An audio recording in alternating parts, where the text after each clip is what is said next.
Welcome back to the deep dive. Our mission is to take these complex reports, stack them up, and really extract the precise knowledge you need to be fluent in the world's most critical challenges. Today, we are undertaking a really critical deep dive.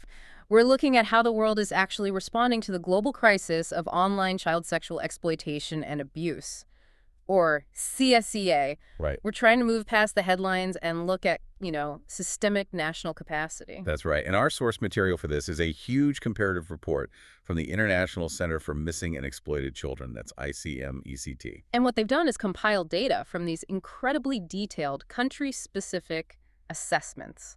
They call them multi-sectoral response and capacity assessments, or MRCs. And this wasn't a quick snapshot, right? This was done over 3 years. Exactly, from late 2021 to early 2024, so the data is very fresh. So this gives us a crucial global snapshot, and it's assessing 11 countries across 3 pretty key regions. Yeah, that's right. In Africa, we're looking at Kenya and Uganda. Then in the Americas, it's a much bigger group. A big group, yeah. Colombia, Ecuador, El Salvador, Guatemala, Honduras, and Trinidad. And then over in Eurasia, it's Indonesia, Moldova, and Romania.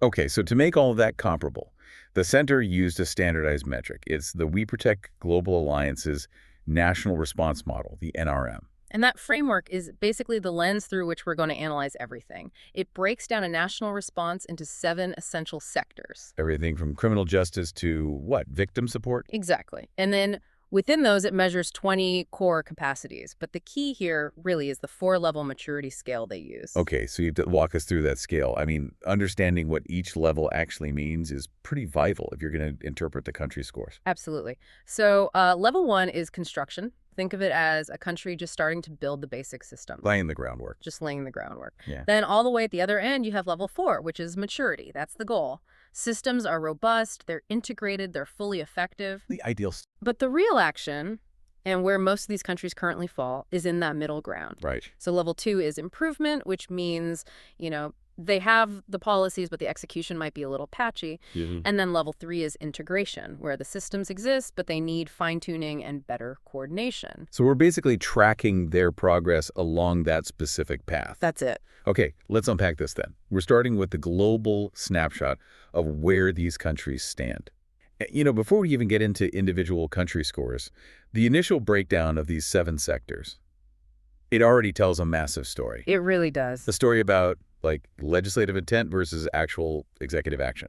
Well, when you average the maturity scores across all 11 nations, a very striking pattern emerges.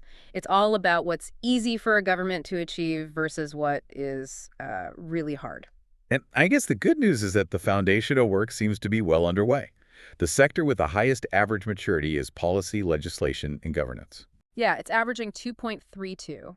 Which means, overall, the legislative framework is the most developed and stable part of the system among this group. That's the classic outcome, though, isn't it? It is. It's almost always politically and, practically easier to pass a law or set up a national committee than it is to actually staff it, fund it, and make sure it works. Right.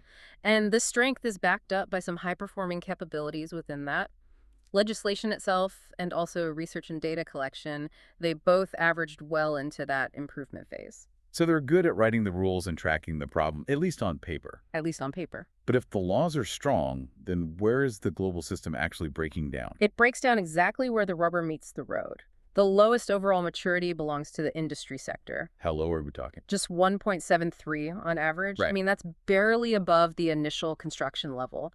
And it's followed very closely by criminal justice at 1.82. Wow. Okay, so that immediately highlights a major, major gap. The institutions that are responsible for proactive prevention, so compelling tech companies to act, Right. and reactive enforcement, the police, prosecutors, the courts, those are globally the weakest links.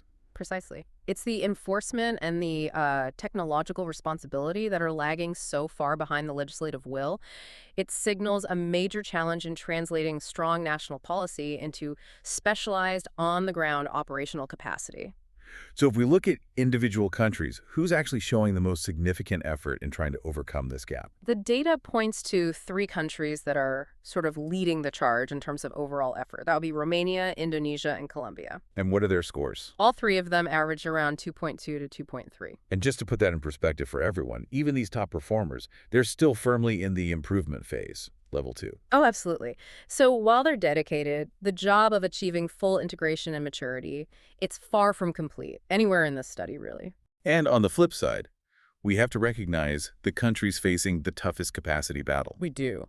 El Salvador has the lowest average maturity score. It's at 1.55, still hovering right near that construction phase. Yeah. And then you have Guatemala at 1.95.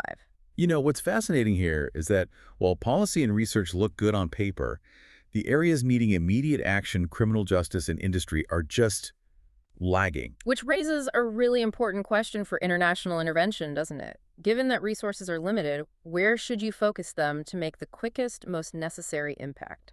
And that takes us directly into the second critical section of the report. The center didn't just measure maturity, they also measured the urgency of the capacity gap and the potential for a successful intervention. Yes, this is so important. They used three standardized metrics to analyze the gaps. First, the priority level of the need on a scale up to 5 for urgent.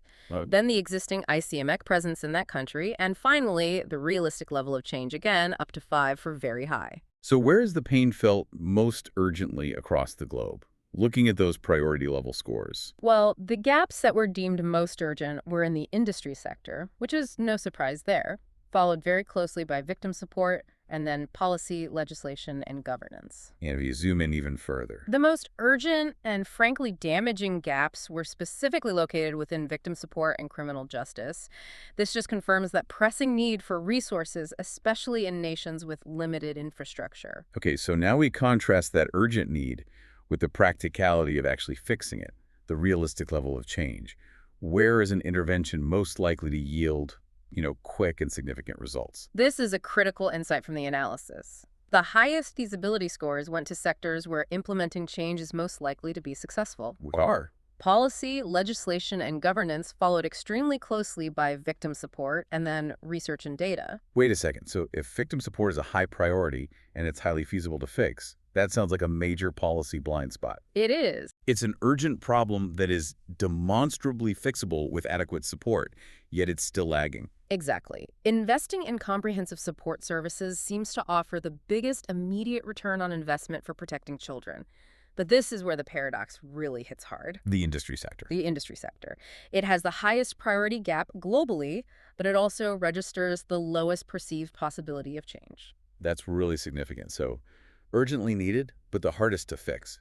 It only averages 2.31 on feasibility. And this suggests that the global governance system just hasn't figured out how to compel private tech companies to act. They operate cross-border or cross jurisdictions. And they hold all the keys to prevention. They do, but getting them to engage meaningfully is the most challenging hurdle.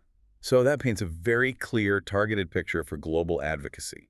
You focus on victim support for high-impact, immediate fixes, and you tackle the huge complexity of the industry gap for long-term systemic change. We should probably also briefly mention the role of the center itself. The study found only a weak positive correlation between maturity level and ICMSE presence.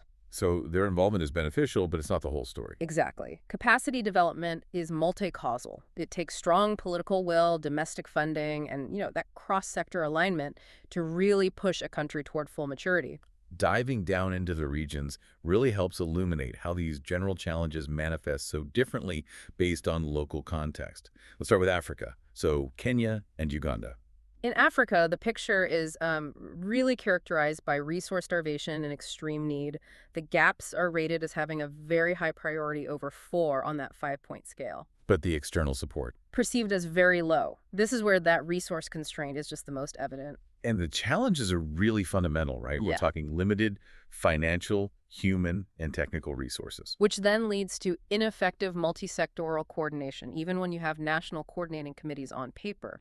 And critically, the sources point out that deeply ingrained cultural norms, things like the social acceptance of violence or child marriage, they actively sabotage the implementation of these protection programs. It doesn't matter what the statute says in that case. The law is just undermined by culture and a lack of resources at the same time. And legislatively. Kenya needs to update its laws for the complexities of the digital environment, while Uganda's main challenge is simply achieving better implementation of the laws they already have. Okay, so moving across the globe to the Americas region, that big group of 6 countries. Here we see really high variability in capacity development, but the gaps remain a high priority, averaging 3.61. And here, the common thread isn't so much a cultural barrier, but more an issue of, like, operational intelligence. That's a good way to put it. The challenges include inadequate or unimplemented legal frameworks, not enough interinstitutional coordination. Even in places like Guatemala and Honduras that have coordinated strategies. Even there. But the truly crippling challenge for this region is the lack of robust systems for data collection and analysis. Huh. Without accurate, standardized, and timely data, law enforcement and social services just can't formulate effective, evidence-based policies. They're flying blind. So that lack of evidence just limits proactive decision-making and, I'd imagine, efficient resource allocation. Completely. Strong data systems are the necessary bridge between a good policy and an effective criminal justice response. That's a fascinating link. Exactly. And finally, we turn to Eurasia, Moldova, Romania, and Indonesia. Now, this region shows the highest overall maturity among the groups. So they're squarely in that improvement and integration phase. Right. But even with that higher maturity, they still face very high priority gaps, especially in policy and legislation. So what are their specific legislative needs if they're already considered more mature? Well, their needs are more nuanced. For Moldova and Romania, it's primarily about aligning their existing national laws better with continually evolving international standards. They're playing at a higher level, so to speak. And Indonesia? Indonesia, however, has to strengthen its legislation specific to online CSEA. So clearly defining offenses, sanctions, and support mechanisms that are really tailored for the digital realm. And what about their practical challenges in execution? Their common challenges include overcoming fragmented victim support systems, that's a recurring theme globally, and importantly, limited technological infrastructure. So access to things like international databases. Specifically, Interpol's ICSC database. It's vital for identifying victims and images on a global scale. So they have the intent, but they need that advanced technological connection. Okay, so we've thoroughly covered the widespread gaps, but it's so critical for motivation to look at what's actually working, the pockets of success that could serve as models. Where are the aha moments in the report? Let's definitely highlight those best practices. In Africa, for instance, despite those immense resource constraints we talked about, both Kenya and Uganda have operationalized comprehensive, coordinated support services for victims, Including things like helplines. including effective national helplines. It really demonstrates that political will can, in some cases, overcome financial limitations. And in Eurasia, there's that success story from Moldova with the Barnahus model. This is a truly important example. The Barnahus model, it establishes a child-friendly, coordinated, one-stop center for child victims and witnesses. And that's so revolutionary because it minimizes the number of times a child has to recount their trauma, isn't it? Exactly. They get integrated medical, psychological, and judicial support in one safe place. It avoids that re-victimization that can happen during judicial processes. That is a powerful testament to the feasibility score of victim support that we were just talking about. It is. So what about the most challenging sector, industry? Did we see any glimmers of success there? Yes, there are some glimmers of hope, actually, in the Americas. Colombia's technology industry is actively collaborating with their national Te Protejo report line. So they're blocking and eliminating CSEA content. They are. And Ecuador has collaborated successfully with the Internet Watch Foundation, the IWF, to identify and block illegal content. So these examples prove that corporate collaboration is possible. When the right structures are put in place. When the right structures are in place. And these success stories, I assume, provide the blueprint for the general strategies that ICMSC recommends for intervention. They do. The whole theme revolves around bridging that gap between strong policy and weak execution. The recommendations focus on 3 strategic investments. Okay, what's first? First is continuous specialized training. It's just non-negotiable, particularly across criminal justice, victim support, and technical monitoring professionals. The digital crime landscape evolves so rapidly. Right.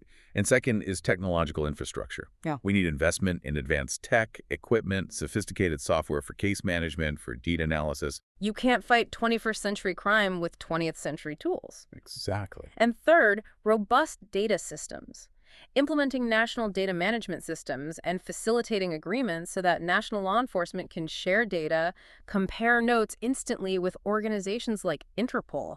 That is crucial. This focus on integration and technology really underscores that the fight against online CSEA is now fundamentally a data infrastructure challenge as much as it is a legal and cultural one. So if we step back for a final summary, the central finding of this ICMEC analysis is crystal clear. While countries are making essential strides in developing legislation and conducting research, The critical capacity for implementation is just consistently lagging. particularly in those operational sectors of criminal justice and industry. And we identified a highly promising area for immediate, high-impact investment, which is victim support. It's globally acknowledged as a high priority gap, yet it's also a sector where meaningful, realistic change is highly feasible with adequate support. This is where policymakers can get those quick wins and, save lives. The fight against online CSEA requires more than just updating statutes. It demands robust, sustainable funding and specialized intersectoral coordination to ensure laws translate into immediate protection on the ground. For every country moving toward full maturity, the challenge remains shifting that focus from merely creating laws to ensuring every single child victim has access to comprehensive, integrated support. But the private sector remains the biggest hurdle. Which brings us to our final provocative thought for you. Considering the high priority and the low feasibility of changing the industry sector, what essential structural step, beyond just updating statutes or requesting voluntary partnerships, will finally compel the global industry sector to assume full, accountable responsibility for prevention and content removal in the face of this urgent and damaging global gap? We'll catch you next time.